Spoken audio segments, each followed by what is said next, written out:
அவளும் கஷ்டப்பட்டாரா அவங்க அம்மாவுக்கு போய் தூக்கிச்சா சொல்லுவாங்களப்பா. சூப்பரா இருக்குது.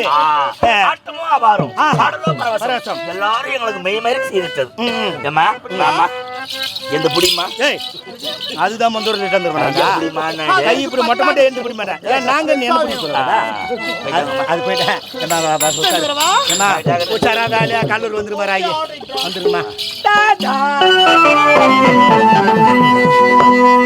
ஆயில் அப்புறம் டாட்டாவா வந்து வைப்பாங்க தோட்டா. வேலைக்கார பசங்க விளைக்க வேண்டும். வேலை செய்யற பசங்க. ஆமா நாங்க வேலைக்காரங்க கலை விட்டு கொண்டாது. இந்நாட்டு மகாராணி. ஆமா நாங்க வேலைக்கார மகாராணி. ஆமா வேலைக்கார பசங்க. ஆமா வேலைக்காரங்க. அவங்க அம்மா சொல்ற கோச்சிக்காதடா. இன்னைக்கு நான் உயிராகறேன்னா அந்த அம்மாவை தான்டா. என்னடா? ஆமா பெருமையை சொல்லுடா.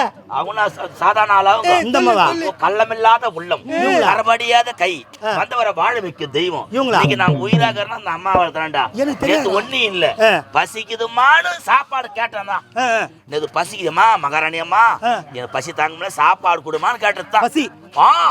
சாப்பாடு கேட்டுத்தாயா திரு ஓடினாங்க. பனை மரத்துல ஏறி வாழை இலை அறுத்தாங்க. பனை மரம் பக்கத்துல வாழை மரங்க, அந்த வாழை மரத்துல தலை வாழை இலை அதான் தென்னை மலை போட்டாங்க.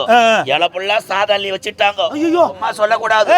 இந்த சாதவள்ளி இலையில வச்சுட்டு இந்த ரசத்தை நின்னபடி ஊத்தினாங்க பாரு, தப தப தப தபன்னு. அப்பதான் ஒரு புடி நான் சாப்பிட்டேன் நான். ஆமா அம்மாக்கு ஆபரேஷன் பண்ண உடம்புல பாத்ரூம் வழிக்கு வந்துட்டாங்க. ரசத்துக்கே கொஞ்சம் ஊத்த முடியாது. அதான் ஏழைக்கு நேரம் நின்னபடி என்ன ஒண்ணு ரசத்துல உப்பு அதிகம் டாக்டர் பாக்கத்தானுமா? ரசத்துல உப்பு அதிகமா இருந்து அவையா டாக்டர் பாக்கணும். இல்ல அந்த மாதிரி ரசம் ஆகுது. ஆனா புளி பழுகுது.